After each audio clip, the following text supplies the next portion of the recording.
बीते कुछ सालों से देश में अनेक मॉब लिंचिंग जैसी घटनाएं सामने आई हैं, जिसमें भीड़ द्वारा किसी व्यक्ति को पीट पीट कर उसकी जान ले लेना या फिर गौमांस की आशंका पर उस व्यक्ति के घर में घुसकर उसकी हत्या कर देना। इस तरीके के कई ऐसे मामले सामने आए हैं। अब तक पूरे देश में मॉब लिंचिंग की वजह से लगभग 51 लोगों को अपनी जानें गंवानी पड़ी है और इस मॉब लिंचिंग की घटनाओं में शिकार होने वाले लोग ज्यादातर अल्पसंख्यक समुदायों से आते हैं। मतलब साफ है, इकट्ठी भीड़ की ओर से धर्म विशेष के लोगों को निशाना बनाया जा रहा है। कई बार देश में खूब हल्ला मचा, लेकिन इस पर कोई काबू नहीं किया जा सका। आपको बता दें कि बीते 18 जून को तबरेज अंसारी नामक युवक को झारखंड में जय श्री राम और जय हनुमान न बोलने की वजह से मार मार कर उसकी हत्या कर दी गई। मृतक तबरेज अंसारी की 2 महीना पहले ही शादी हुई थी। उसके पत्नी की आयु 21 वर्ष है। एक तरफ तो देश में सबका साथ, सबका विकास और सबके विश्वास की बात की जाती है, दूसरी तरफ इस तरह की घटनाएं संशय पैदा करती हैं।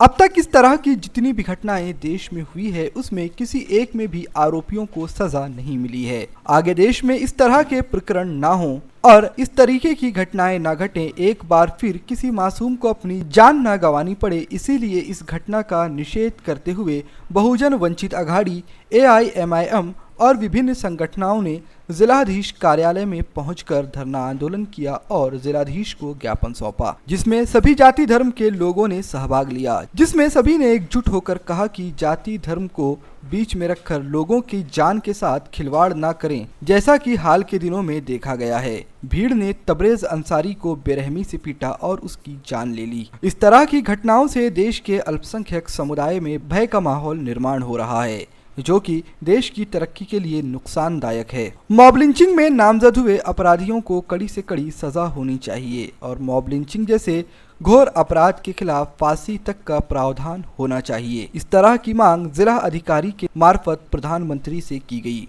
इस दौरान हाफिज अंसारी, मौलवी लियाकत, अब्दुल खान, मौलवी तौसीफ, मौलवी रेहान, हाफिज आरिफ, हाफिज साबिर, इरशाद पठान, विपिन तायड़े, अशोक मोहड़, रमेश आठौले, बाबाराव गायकवाड़ आदि कार्यकर्ता उपस्थित थे।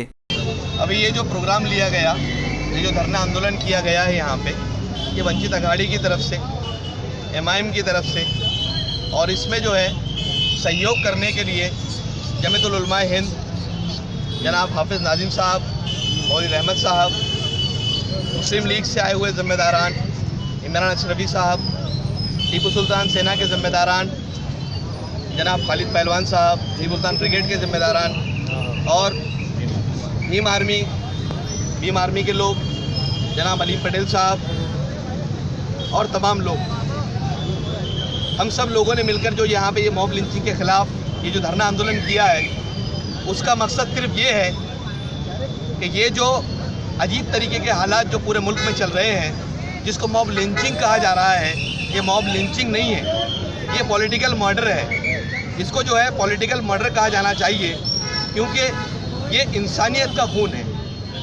इसमें किसी धर्म के नाम पर, राम के नाम पर या और किसी के नाम पर लोगों को मारना, ये कोई राम धर्म नहीं सिखाता, ये हिंदू धर्म नहीं सिखाता, लेकिन ये ऐसे लोग हैं जो एक साजिश के तहत, जो एक पूरे प्लानिंग के तहत मुसलमानों को, दलितों को और पिछड़ी जातियों को जो है वो डराने का काम कर रहे हैं। ये डर की राजनीति अपना रहे हैं, क्योंकि ये हिंदुस्तान संभालने के लायक नहीं है, ये हमारा देश संभालने के लायक नहीं है, लेकिन ये हमारे देश को बिगाड़ने के लिए, देश में एक नफरतों का माहौल पैदा करने के लिए जो काम किया जा रहा है, हम उसके खिलाफ आज रोड पर आए हैं।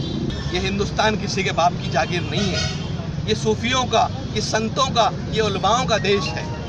और यहाँ पे इस देश का जो कानून है, ये हमारे लिए सबसे बड़ा है।